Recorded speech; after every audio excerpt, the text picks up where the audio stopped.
주린이들도 이해할 수 있도록 쉽게 설명해 주시는 분입니다. 이동훈 블로크 대표 전화 연결되어 있습니다. 대표님 안녕하십니까? 예, 안녕하세요. 대표님 보고 예, 싶으셨죠? 예, 예. 야, 저도 보고 싶었습니다, 대표님. 제가 그 대표님하고 전화 연결한 지가 꽤 됐는데 휴가 때문에 그 예. 이후로 제가 이 주식 관련된 내용이 업데이트가 안 돼가지고 이게 참 걱정이긴 합니다만 우선 이 간밤의 뉴욕장 한번 좀 정리 한번 해주십시오. 제가 한번 잘 따라가 볼게요. 예, 미증 씨는 그 엔비디아 실적 바로 직전이었거든요. 근데 엔비디아라는 종목이 최근에 12분기 중에서 11분기가 예상보다 실적이 잘 나왔습니다. 그러니까 투자자들이 어쨌든 엔비디아 실적은 잘 나오겠지 이런 이제 분위기가 만들어지다 보니까 일단 좀 매수 좀 해둬도 괜찮을 것 같다. 그러니까 이렇게 이제 투자자들이 행동하면서 좀 상승하는 그런 모습을 보였고요. 그리고 예. 오늘 특이하게 좀 낙관론, 증시가 더 올라갈 것 같아요. 이런 낙관론이 되게 많았거든요. 예. 최근에 AI 버블론이 막 이제 부각되고 하면서 예전에 닷컴 버블이라는 게 있었잖아요. IT 버블 이런 것들이 한참 2000년대 초반에 이제 그런 것 때문에 증시가 폭락한 적이 있었는데. 기억나요. 예. 예, 그때 1997년에 그리스펀이라는 연준 의장이 닷컴 버블을 그때 당시에 경고했었거든요. 근데 그게 예. 97년에 경고를 했는데 3년 동안 증시는 더 올랐습니다. 그래서 이번에도 버블 있다 하더라도 지금 어차피 엄청나게 성장하고 있는 산업이니까 증시는 이것 타고 더 올라갈 거다. 그러니까 이런 것들이 좀 있고요. 그리고 미국의 소비가 아직은 탄탄하다라는 거예요. 그러니까 최근에 이제 관세 때문에 전자제품, 장난감 이런 가격이 올랐거든요. 그래서 예. 이런 제품에 대한 수요는 조금 주춤한데 반면에 이제 여행지는 관세 영향을 안 받잖아요. 그러니까 사람들이 여행 가서 돈을 더 많이 쓰고 하다 보니까 전체적으로 미국 소비는 줄지 않았다. 그래서 아직까지 미국 경제가 탄탄하기 때문에 지금은 굳이 지금 시점에서 주식을 팔 필요는 없다. 이렇게 이제 투자자들이 생각을 해서 좀 꾸준하게 매수가 들어왔고 그 이제 시장을 좀 끌어올리는 그런 역할을 했던 것 같습니다. 예. 대표님, 아까 좀 전에 그 닷컴 버블 1997년도에 이 경고가 이제 그리스펀 전 의장을 통해서 나왔을 때는 이 3년 동안 주가가 계속 올랐다. 그럼에도 경고에도 불구하고. 예. 근데 이번에 AI 버블론 요것도 그러니까 나름대로 이제 경고 등이 켜졌는데도 불구하고 앞으로도 좀 계속 올라갈 거다. 요렇게 이해를 하면 되는 거죠? 예, 이제 그때 당시하고 지금하고 좀 투자들이 다르게 보는 것도 있는데요. 예. 그때는 이제 홈페이지만 만들어서 우리 홈페이지 만들었어요라고 해도 투자 자금이 막 몰리고 막 그럴 때라고 비유를 하거든요. 예. 근데 지금 같은 경우는 사실 엔비디아가 닷컴 버블의 중심이라고 하지만 엔비디아 실적이 엄청나게 많이 대규모로 나오고 있잖아요. 그리고 메타라든가 이런 관련된 종목군들도 수십억 달러, 수백억 달러 이렇게 분기마다 매출을 내고 있는 기업들이라서 예. 당시하고 비교해 보면 지금은 실체가 있다. 이래서 버블이라고 보기 어렵지 않나 이렇게 보는 시각도 많습니다. 그렇군요. 이거 제가 짧은 견해로 말씀드리면 닷컴은 뭔가 그냥 만들기만 해도 되잖아요, 사실은. 근데 요거 AI는 돈이 있어야 되지 않을까 이런 생각도 드는데 그 차이 아닌가 싶은데 어떠세요?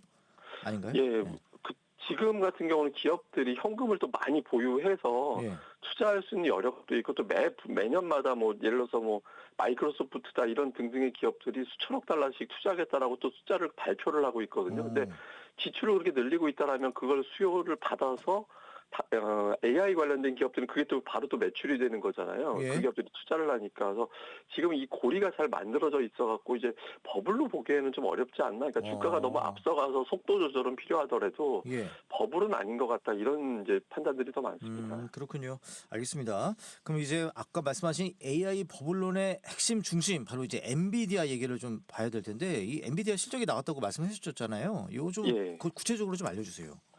예, 매출이 467억 달러 나왔는데 예상치가 462억 달러였습니다. 그러니까 예상치보다 조금 더 높게 나왔죠. 근데 보통 엔비디아는 실적이 예상보다 잘 나오는 게 일상이라서 정말 깜짝 놀라는 숫자가 나오지 않는 한 투자자들은 좀 애매한데 이렇게 판단하는 경향이 좀 있거든요. 기대감이 높군요, 그러니까. 그러니까 오늘 예상치하고 5억 달러 정도 차이가 나다 보니까 예. 서프라이즈는 아닌 것 같다. 그러니까 이게 하나가 있고요. 그다음에 또 하나는 데이터 센터, 그러니까 AI를 구현하기 위해서 이제 데이터 센터라는 게 필요한데 예. 이게 예상치하고 너무 똑같이 나왔어요. 그러니까 그러다 보니까 우리 좀 놀래주면 좋은데 놀래주진 않았잖아. 그러니까 이런 실망이 있어서 예. 지금 시간 외에서는 이제 엔비디아 주가가 마감하고 나서 이제 주가 움직이는 걸 시간 외라고 하는데 3% 정도 하락하고 있습니다. 그래서 예. 엔비디아 실적은 잘 나왔지만 시장에서는 좀 애매하다. 그러니까 이런 어떤 판단도 나오는 것 같습니다. 이것도 저희 또 부족함을 또 드러낼 수 있는 질문이긴 한데 방금 데이터 센터 말씀하셨잖아요. 예, 아니 예. 그 엔비디아면 엔비디아지 또 엔비디아의 또 데이터 센터만 또 따로 떼서 이렇게 또 분석을 하는 거예요. 이 예, 주식시장에서. 왜냐하면 그 매출이 제가 조금 전에 467억 달러라고 말씀을 드렸는데 예. 그 중에서 데이터 센터 매출이 411억 달러입니다. 그러니까 예. 거의 매출의 뭐 그죠, 85% 그죠. 정도가 데이터 센터잖아. 예전에는 이제 엔비디아가 게임이 되게 중요한 이제 매출이었거든요. 근데 지금은 뭐 게임 비중이 뚝 떨어지고 AI 때문에 이제 데이터 센터가 워낙 커져서 사실상 전체 매출 규모는 데이터 센터에서 좌우를 하거든요. 예. 그래서 이 수치가 어떻게 나오느냐를 시장에서 가장 중요하게 봅니다. 그렇군요. 데이터 센터가 훨씬 더 중요하다 이제 보시는 거군요. 그래요. 이제 요거 다른 얘기도 해봐야 될 텐데 이 트럼프 미국 대통령이 연준 이사를 해임을 했습니다. 그런데 좀 주식시장은 좀 차분한 것 같아요. 이유가 뭡니까?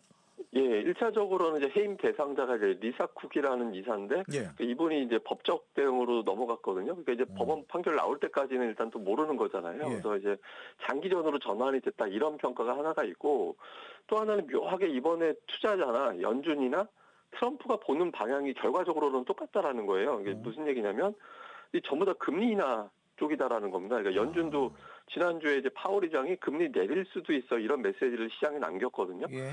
그리고 트럼프도 금리 내리라고 압박하는 거잖아요, 결과적으로. 그리고 지금 투자자들은 어차피 금리는 내릴 거야. 그래서 뭐 연준 인사를 해임하거나 말거나 어차피 금리는 9월에 내릴 거기 때문에 이 자체가 뭐 이렇게 특이하게 변수가 되지는 않을 것 같다 이렇게 예. 보는 것 같고요. 다만 이제 이 나중에 법정에서 만약에 쿡 이사가 진짜 해임이 정당하다 이런 판결이 나오면 좀 이상해질 것 같습니다. 왜냐하면 이분이 지금 계속 업무를 보고 있거든요. 근데 예. 업무 보는 상태에서 이제 연준 표결에 참여하게 될 텐데 무자격자가 참여하게 되는 게 되잖아요. 나중에 그쵸, 법적으로. 그쵸. 그러면 이제 트럼프 입장에서는 무자격자를 참여하게 한 파월이 잘못된 거여서 파월을 또 해임시키는 예. 그런 빌미가 될 수 있거든요. 그래서 나중에 이제 법적인 문제는 이제 어떻게 전개되는지는 나중에 좀 봐야 될 것 같긴 합니다. 네. 요것도 관전 포인트가 될 수 있겠네요. 그래요, 대표님. 그러면 이제 어제 우리 주식시장 어땠습니까? 예, 뭐 한미 정상회담 이후에 이제 일부 종목군들은 좀 반응할 만하다 이런 어떤 평가가 있었고 또 이제 그 엔비디아 실적이 이제 나오게 되는데 엔비디아 실적 결과를 보기 전이었잖아요. 그러니까 예. 하루 전에 좀 공백기였습니다. 그러니까 그러다 보니까 투자자들이 한미 정상회담 끝나고 나서 이제 뭐 어떤 게 좋지 나쁘지 이런 걸 좀 가늠하는 시간이 필요했고 예. 그다음에 이제 엔비디아 실적 전에 미리 움직일 필요는 없고 그렇게 좀 차분한 그런 움직임이 있었고 뭐 아시아 증시가 전체적으로 뭐 크게 올라가고 내려가고 그런 게 없었거든요. 그래서 우리가 이제 마스가 효과라고 하는 조선 업종이 아주 강하게 올라간 것 이외에는 예. 전체적으로 시장 분위기는 좀 차분하게 흘러가는 그런 모습이었습니다. 예. 그럼 대표님 방금 말씀하셨듯이 뭐 여러 재료들 한미 정상회담이라든지 엔비디아 실적에도 불구하고 요거 지금 박스권 언제 어떻게 벗어날지 요것도 좀 궁금합니다.